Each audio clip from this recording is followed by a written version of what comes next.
Žitija svetih za 10. maj. Spomen svetog apostola Simona Zilota. Ovaj sveti Simon beše iz Kane Galilejske. Bio je lično poznat Gospodu Hristu i njegovoj prečistoj materi, pošto Kana nije daleko od Nazareta. I kada se Simon ženjaše, on pozva na svoju svadbu Gospoda Isusa sa učenicima njegovim i prečistu Bogomater. Ali pošto nestade vina, Gospod Hristos pretvori vodu u vino. Videvši takvo čudo, ženik poverova u Gospoda Hrista i odmah ostavi nevestu i svadbu i kuću i pođe svesrdno za Gospodom. Zbog toga i bi prozvan Zilot, to jest revnitelj, jer ga božanska ljubav prema Hristu toliko zanese da on prezre i nevestu svoju i sve svetovno radi ljubavi Božje i unevesti dušu svoju besmrtnom ženiku čistih duša. Zilot je grčki prevod jevrejske reči kananit, što znači revnitelj, od reči kana, revnost. Zbog toga bi uvršćen među učenike Hristove i beše jedan od 12 apostola. Primivši na dan pedesetnice sa ostalim svetim apostolima Duha Svetoga koji siđe u vidu ognjenih jezika, sveti Simon Zilot proputova Mavritaniju i Afriku, propovedajući Hrista i revnujući za njega ognjenom revnošću. Bio je i u Britaniji, pošto je uspeo da mnoge prosveti rečju evanđelskom i obrati veri Hristovoj, on bio od nevernika namučen i naizad na krstu raspet kao i njegov Gospod.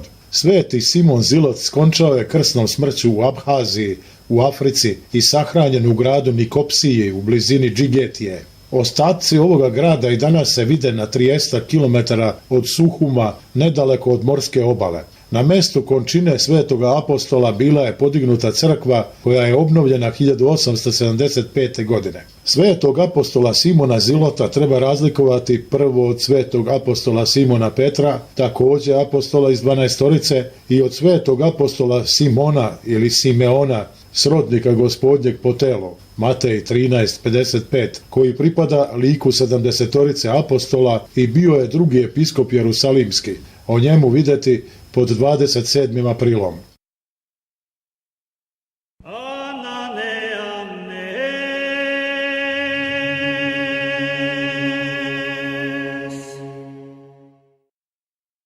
Spomen prepodobne matere Isidore Jurodive. U Tavenijskom ženskom manastiru u Tivaidi bejaše među ostalim sestrama jedna devica po imenu Isidora. Osnovan od znamenitog podvižnika egipatskog svetog Pahomija Velikog. Nalazio se u gornjoj Tivaidi na obali Nila. Sveti Pahom je dao ovom manastiru strogi ustav, skoro isti sa ustavom u njegovom manastiru.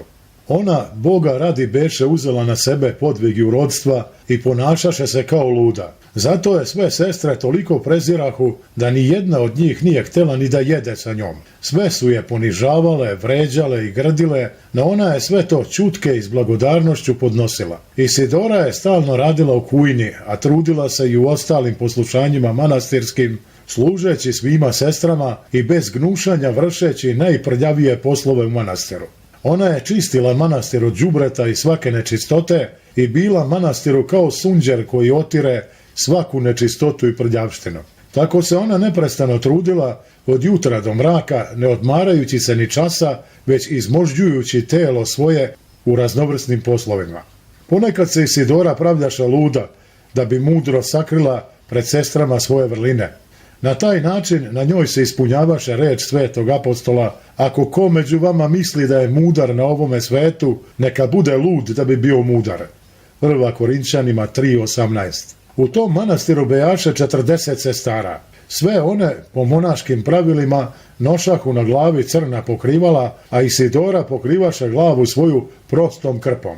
Nju niko nikada ne vide da jede koru hleba ili da sedi za trpezom i jede kuvanu hranu. Samo je otpatke i mrvice skupljala sa stola i time se hranila. Umjesto kuvanog jela, Isidora je jela pomije koje je dobijala perući grnce i kotlove. Prepodobna Isidora nikada nikoga ne uvredi, niti se ikada razgnevi ili uvredi, niti uzropta zbog nečega, no uvek ćutaše. Ona nikome ne odgovaraše ni kratko ni nadugačko, mada su je druge sestre često tukle i uvek nenavidele i grdile. Pošto blažena Isidora provede mnogo godina u takvim surovim podvizima, bio njoj otkrivenje od Boga prepodobnom ocu Pitirimu, čoveku svetom i veoma vrlinskom koji življaše u Porfiritskoj pustinji. Ovom svetom očelniku predstade anđeo gospodnji i reče: zašto se ponosiš svojim podvizima kao blagočestiv, živeći u takvom mestu? Hoćeš li da vidiš ženu blagočestiviju od tebe? Otidi u ženski tavenijski manastir i tamo ćeš naći jednu sestru koja nosi krunu na glavi. Ona je bolja od tebe, jer iako se neprestano nosi sa tolikom gomilom i služi svima na razne načine, i mada je svi preziru, ona ipak nikada ne odstupa srcem od Boga. A ti, sedeći ovde i nikada ne živevši u svetu, bludiš mislima po gradovima. Ustavši sa svoga mesta, veliki Pitirim otide u tavenijski manastir i zamoli tamošnje učitelje da ga odvedu do ženskog manastira. Prečavši reku, oni se usudiše da ga odvedu tamo, pošto on beše slavan među ocima i ostareo u podvižništvu. I pošto se pomoliše, veliki izjavi želju da lično vidi sve devstvenice. A kada se sve sabraše, među njima se ne pojavi Isidora. Najzadim sveti Pitirim reče: dovedite mi sve. A kada mu one rekoše: sve smo ovde, on im reče: ovde nema jedne koju mi anđeo pokaza. Tada mu one rekoše: imamo jednu ludu, ona je u Kujni, jer tamo tako nazivaju umno poremećene. Reče im veliki: dovedite mi i nju da je vidim. I one otidoše da je pozovu, ali Isidora ne posluša, osjetivši o čemu se radi, možda joj bi i otkriveno. One onda stadoše vući silom, govoreći joj: sveti Pitirim želi da te vidi, jer ime njegovo beše slavno. A kada je privedoše i veliki ugleda njeno lice i krpu povezano oko njene glave, pade pred noge njene i reče joj: blagoslovi me, majko. Ama ona takođe pade pred noge njegove i reče: blagoslovi ti mene, gospodine moj. Videvši to, sve se zapanjiše i stadoše vikati: Ava, ne dopuštaj da te vređa, jer je ona luda. Reče im sveti Pitirim: vi ste lude, a ona je bolja i od vas i od mene, i ona je majka, a maz naša, i ja se molim da se nađem ravan njoj na dan suda. Kada to čuše, sve sestre padoše pred njegove noge, plačući i ispovedajući se kako su na razne načine vređale svetiteljku. Ja sam joj se uvek podsmevala, govoraše jedna, a ja sam njen ništavni izgled ismevala, izjavljivaše druga. Ja sam je vređala dok je ona ćutala, zboraše jedna, a ja sam često pomije na nju prosipala, dodavaše druga. Ja sam je tukla, govoraše jedna, a ja sam je pesnicom udarala, izjavljivaše druga. Ja sam joj često nos mazala stvačicom, tvrđaše jedna. Jednom rečju sve ispovediše da su je na razne načine vređale. Primivši njihovo pokajanje, sveti Pitirim se zajedno sa prepodobnim Isidorom pomoli Bogu za njih da im se oproste gresi. Zatim prepodobni pouči sve sestre koliko treba i pošto im govori mnogo o stvarima korisnim po dušu, blagoslovi ih mirom i otputova u svoju pustinju slaveći Boga što ga udostoji da vidi njegovu sakrivenu sluškinju. Posle nekoliko dana, ne mogući podnositi slavu i počasti koje su joj ukazivale sve sestre i mučeći se zbog njihovog izvinjavanja, blažena Isidora krišom napusti manastir. A kuda otide, gde se sakri i gde izdahnu, niko ne zna do današnjega dana. Takvo beše žitije ove potajne ugodnice Božje, koja pod vidom jurodstva kao pod nekim pokrivalom tajno posluži Gospodu. Zato ona sada prima nagradu od Gospoda na nebu javno, pred očima svih žitelja nebeskih, sa kojima je nastanjena, ona slavi Oca i Sina i Svetoga Duha, jednog u trojici Boga. Reč Amas označava duhovnu majku, kao što reč Avas označava duhovnog oca.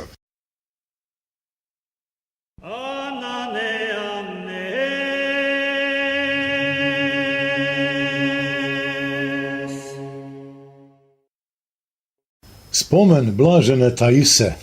U Egiptu bogata devojka Taisa, hrišćanka, ostade siroče kada joj roditelji umreše. Želeći da ne stupa u brak i živi u devičanskoj čistoti, ona imanje svoje trošaše na sirotinju, a kuću svoju pretvori u gostoprimnicu za pustinske monahe. Tako se ona podbizavaše dugo vreme, primajući u svoj dom i zbrinjavajući svete oce. Posle mnogo godina ona potroši sve svoje imanje, pa i sama poče patiti od nemaštine. U tom se, pod lukavim dejstvom đavola, zbližiše sa njom neki greholjubivi ljudi, sablazniše je na greh i odvratiše od Božjeg puta. Od tada Taisa stade živjeti rđavim životom, predajući se bludu i razvratu. Kada oci pustinjaci čuše za ovakvu promjenu u Taisinom životu, veoma se ožalostiše. Pošto se posavjetovaše među sobom, oni pozvaše Avu Jovana Kolova i rekoše mu: mi čusmo o onoj sestri da vodi rđav život, no pošto nam je ona svojim dobročinstvom ukazivala veliku ljubav, onda i mi pokažimo duhovnu ljubav prema njoj i pomozimo joj postaravši se za spasenje duše njene. Potrudi se i ti, Avo, otidi do nje, posavjetuj joj pokajanje podarovanoj ti od Boga mudrosti i spasi propalu dušu.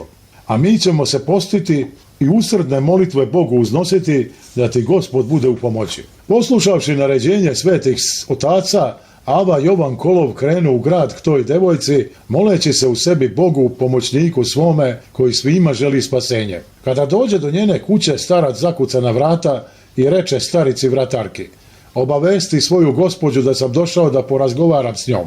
Na to mu vratarka ljutito odgovori: vi, monasi, od početka pojedoste njeno imanje. Starac joj onda reče: kaži joj da sam joj doneo nešto veoma dragoceno. Vratarka ode i obavesti svoju gospođu, a ova joj reče: ti, monasi, hodeći kraj Crvenog mora, nalaze ponekad biser. Dovedi mi tog starca. Ušavši u Taisinu kuću, starac sede blizu Taise. Zatim, pogledavši je u lice i duboko uzdahnuvši, on saže glavu svoju i stade gorko plakati. Tada ga Taisa upita: Avo, što plačeš? A starac joj odgovori: gledam kako Satana igra na tvome licu. Kako onda da ne plačem? Šta si to nepovoljno našla u Gospodu našem Isusu Hristu, ženiku svečasnom i besmrtnom, te si prezrela darove njegove i prilepila se Satani i činiš gadna dela njegova. Čuvši ove reči, dušu Taisinu zahvati umilenje, jer reči starčeve behu za nju kao ognjene strele koje ustreliše srce njeno. I ona se odmah zgadi na svoj grešni život i postade odvratna sebi, stade se stideti i sebe i svojih rđavih dela. Zatim upita starca: o Ava, ima li pokajanja za grešnike? Starac joj odgovori: vaistinu ima, i Spasitelj čeka tvoje obraćenje, gotov da te primi u svoj očinski zagrljaj, jer ne želi smrti grešniku, nego se obrati životu. I evo, ja ti jamčim da će te Gospod Hristos, ako se istinski pokajaš i svim srcem obratiš, ponovo zavoleti kao nevestu svoju i očistivši te od svake grehovštine, uvesti te u nerazorive nebeske dvore svoje. I tada će se tebi obradovati svi anđelski činovi, jer se oni raduju i za jednog grešnika koji se kaje. Na to Taisa reče: neka bude volja Gospodnja, oče. Uzmi me dakle odavde i vodi kuda znaš, da bi meni bilo dobro mesto za pokajanje. Starac joj odgovori: hajdemo onda. I ustavši on pođe ka izlazu njene kuće.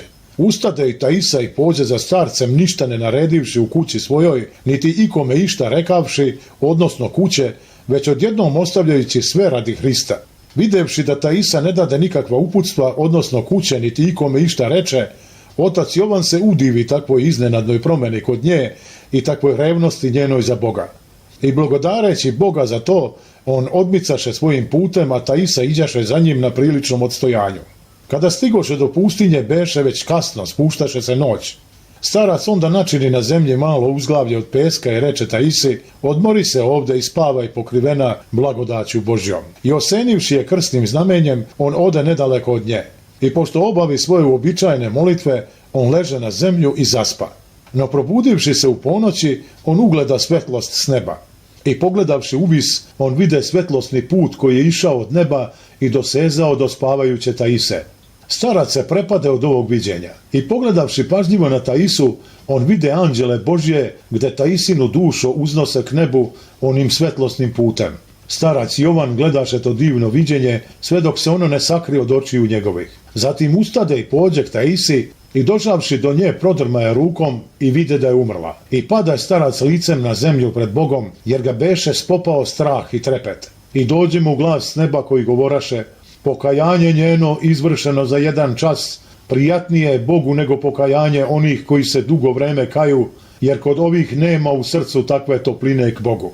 I provede starac u molitvi sve do svanuća, pa sahrani česno telo blažene Taise. Onda otide u skit i ispriča svetim ocima sve što se dogodilo. Čuvši to, svi se oni udiviše, pa uznesoše hvalu i blagodarnost velikom milosrđu Hrista Boga, kome slava vavek. Amen.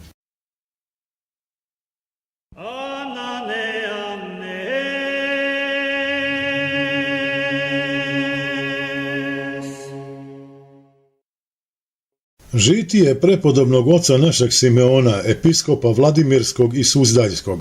Ono što Isus sin Sirahov kaže o Simonu, sinu Onijinom, ovdje je reč o Simonu I, prvosvešteniku judejskom, sinu i prejemniku prvosveštenika Onije prvog, koga su savremenici zbog njegove pobožnosti nazvali pravedni. Koristeći se spokojnim vremenom za vladavine egipatskih careva, on je obnovio utvrđenje grada Jerusalima, ukrasio hram, ogradio ga visokim zidovima i izvršio u njemu značajne opravke i popravke, a što je najvažnije, on je primjerom svoga pobožnog života podigao religiozno-moralni život naroda, zbog čega je i ostavio o sebi najlepše uspomene. Vidi knjigu Isusa sina Sirahovog 51 do 21.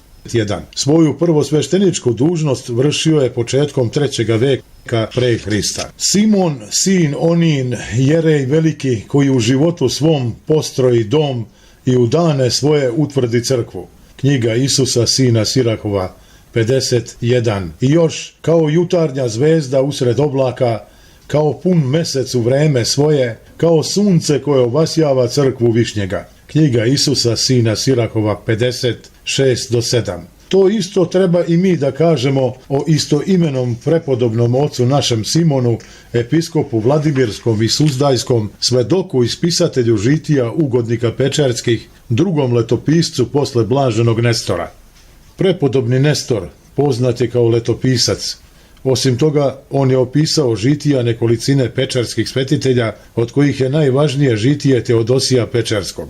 Živeo je i delao u 12. veku. Spomen njegov crkva praznuje 27. oktobra. Jer on uistinu dobro postroji dom Božji i utvrdi crkvu Hristovu svojim svetim žitijem i učenjem o žitijama svetih, kao jedan od onih dobrih pastira o kojima Gospod preko proroka Jeremije obeća, govoreći: daću vam pastire po srcu mome i oni će vas spasti razumom i znanjem.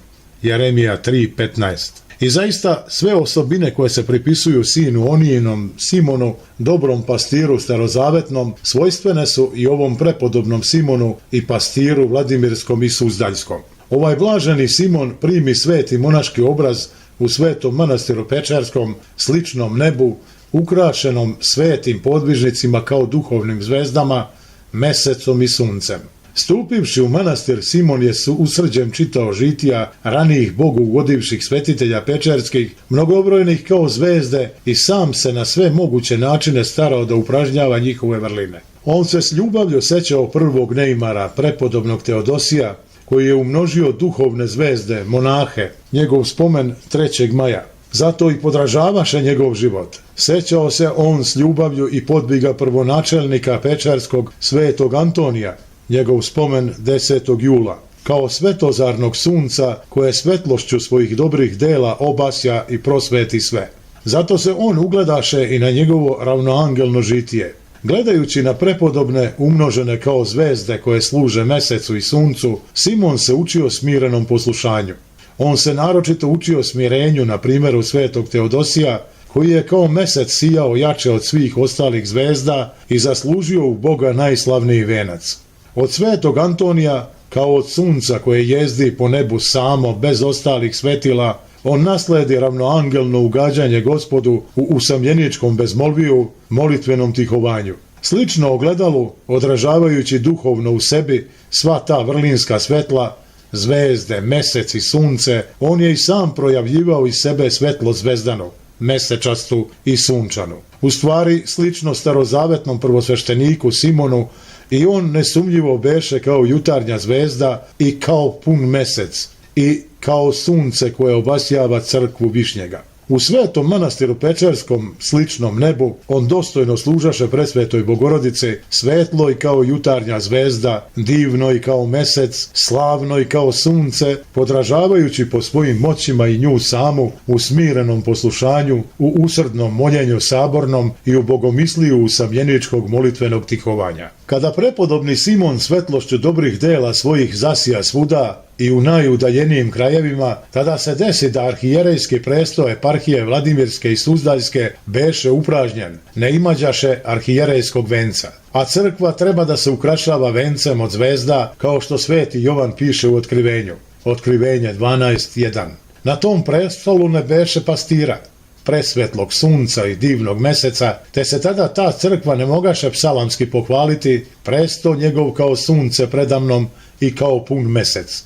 Psalam 88, 37, 38. U to vreme, po blagovoljenju načelnika pastira Isusa, koji nekada pastvu ovaca svojih poveri hristoljubivom Simonu Petru, ovaj blaženi Simon koji gajaše osobitu ljubav prema njegovoj bogomateri, bi podignut na pastirski presto Bogom čuvanih gradova, Vladimira i Suzdalja. Na taj način se venac te crkve očigledno ukrasi zvezdanom svetlošću i presto njen zasija kao sunce i kao pun mesec. Na tom visokom položaju ovaj dobri pastir još jače zasija dobrim delima i kao jutarnja zvezda i kao pun mesec i kao sunce. Zasija prosvećujući naukom, zagrevajući ljubavlju, život dajući blagodaću od Boga izmoljenom. Ovaj blaženi Simon zamišljaše sebe kao jutarnju zvezdu koja objavljuje kraj noći i početak dana, zato na sve moguće načine čuvaše svoje ovce od dela tamnih, grehom pomračenih i upućivaše ih na dela svetla, blagodaću prosvećena.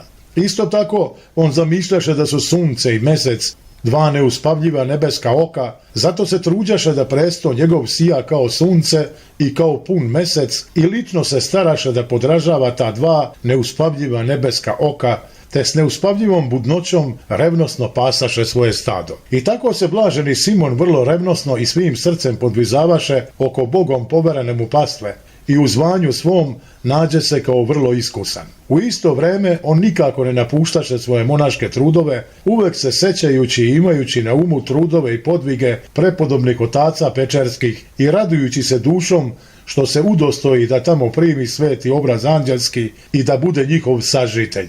Zato on prizivaše sebi u pomoć njihove molitve Bogu i njihovim posredovanjem i blagodaću Božjom on uspešno rukovođaše pastvu svoju, te se na njemu ispuni sve ostalo što Isus sin Sirahov pripisuje starozavetnom prvosvešteniku Simonu koji je ugodio Bogu. Pored ostalog, Isus sin Sirahov piše o prvosvešteniku Simonu da je bio kao duga nebeska, kao ruža, kao krin, kao mirisavo stablo livanovo, kao žar i tamjan u kadionici, kao zlatan sasud, kao maslina i kao kiparis.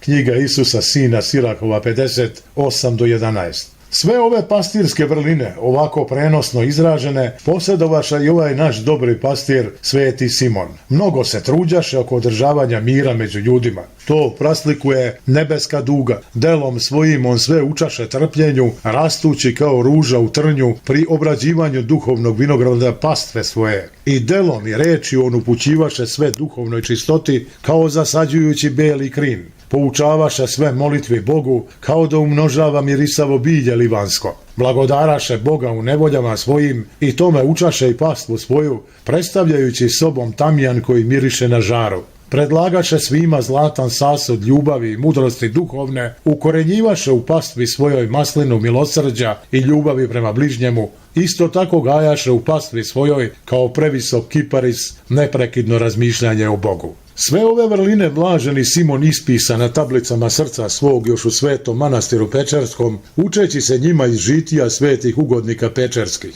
Zato je imao plamenu želju da i ostale blagočestive ljude upozna sa životom pečerskih podvižnika. Zbog toga on se reši da sastavi pismeni opis života svetih podvižnika pečerskih. Ali pošto u to vreme zbog mnogih ratova i meteža behu izgubljene mnoge knjige, te su počeli da se zaboravljaju događaji u njima opisani, a i mnoge stvari nisu bile uopšte zapisane, blaženi Simon stade sa velikom revnošću raspitivati očevice raznih čudesa koja su se događala u obitelji Pečerskoj i sve to kao mudra pčela skupljati ujedno. Zato nas on i prosveti svetlošću sunca, meseca i zvezda, pošto nam opisa čudesa prepodobnog Antonija, tog svetozarnog sunca i čudesno okivanje kivota prepodobnog Teodosija, tog divnog punog meseca i dodade tome opis svete nebu podobne crkve Pečerske, čiji je presto zaista sijao kao sunce i kao pun mesec. Sve je to prepodobni Nestor uneo u prvi deo Paterika. Osim toga, blaženi Simon u poslanici Polikarpu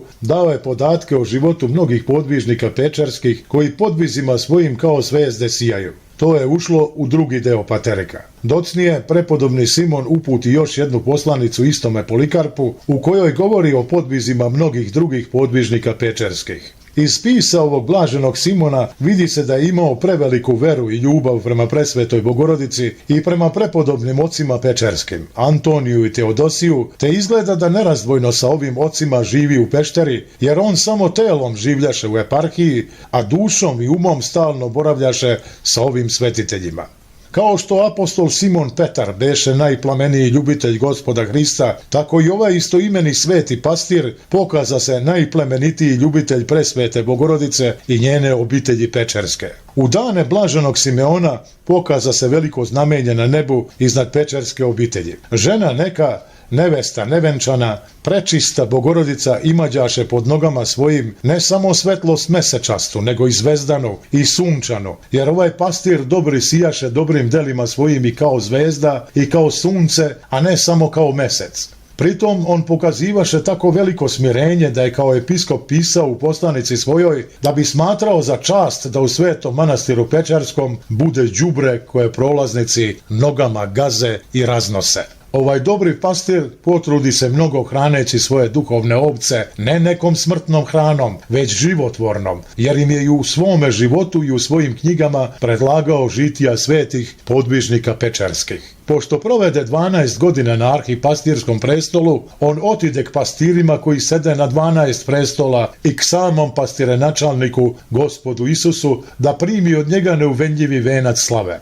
A česno telo njegovo, saglasno želji njegovoj, izraženoj u poslanici blaženome Polikarpu i ljubavi njegovoj prema svetim podvižnicima pečerskim, bi položeno u pešterama pečerskim, gde i do sada stoji netruležno i čitavo u časti, slavu i hvalu Oca i Sina i Svetoga Duha, jednoga Boga u Trojici, sada i uvek i kroz sve vekove. Amin.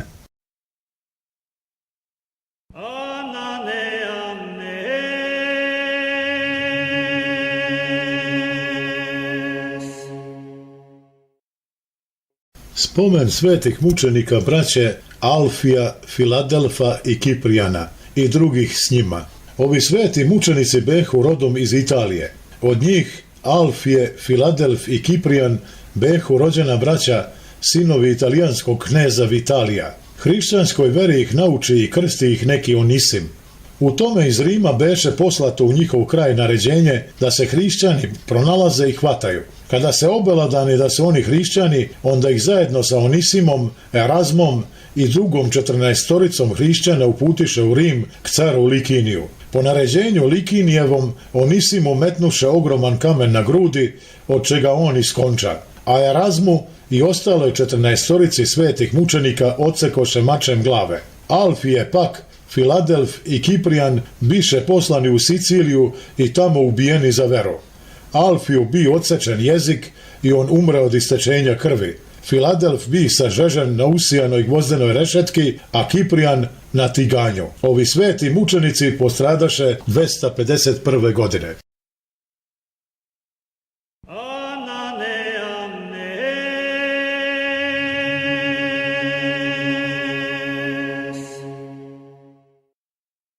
Spomen svetog mučenika Isihija. Sveti mučenik Isihije postrada za carovanja Maksimijana. Maksimijan Galerije, zet i naslednik cara Dioklecijana, carovao u istočnoj polovini rimske carevine od 305. do 311. godine. Na dvoru cara ovoga Isihije zauzimaše prvo mesto, beše magistrijan. Zvanje magistrijana ili magistra spadalo je u najviša zvanja na carskom dvoru, nešto nalik na ministra dvora, i življaše u Antiohiji. Reč je o Antiohiji Sirijskoj. Maksimijan otpusti iz vojne službe hrišćane, poskida im pojaseve vojničke i dopusti da mogu biti samo najamničke sluge. I mnogi hrišćani napustiše svoje vojničke položaje i dobrovoljno postadoše najamničke sluge. Među ovima beše i slavni Isihije. Saznavši za to, Maksimijan naredi Isihiju da skine sa sebe skupoceno odelo visokog dostojanstvenika i obuče grubu vlasenicu i da bude pričišljen ženskoj posluzi. Na nekoliko dana posle toga Maksimijan prizva k sebi Isihija i upita ga: Isihije, reci mi, zar te nije stid da ostaneš u takvom beščešću? No svetitelj mu na to odgovori: čest koju sam imao od tebe privremena je. Posle takvog odgovora Maksimijan naredi da se Isihiju priveže o vrat vodenički kamen, pa da ga tako bace u reku. Tako sveti mučenik iskonča i preseli se ka Gospodu, davaocu venaca večnog života.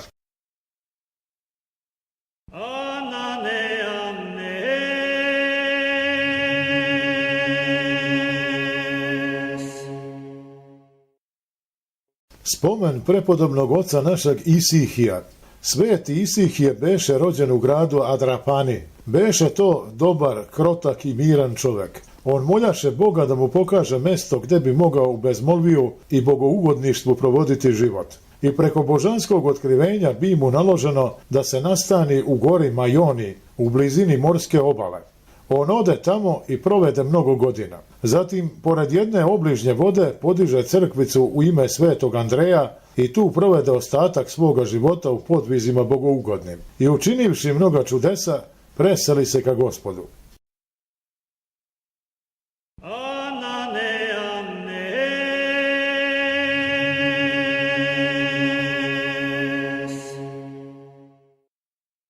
Spomen prepodobnog oca našeg Lavrentija. Monah, podvizavao se u Egiptu u 6. veku. Odlikovao se neobičnom smernošću. Upokojio se u miru.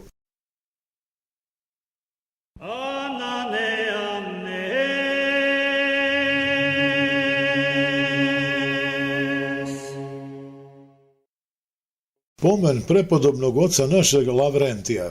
Prepodobni Lavrentije podvizavao se kao monah najpre u Velikoj Lavri u Svetoj Gori. Zatim je prešao u okolinu grada Volosa u Tesaliji, gde podiže manastir posvećen svetom arhidjakonu Lavrentiju, slavi se 10. avgusta, a takođe i skit posvećen preobraženju Gospodnjem i svetom proroku Iliji. Ovo je prepodobni živeo u vreme pre turske najezde i upokojio se u miru.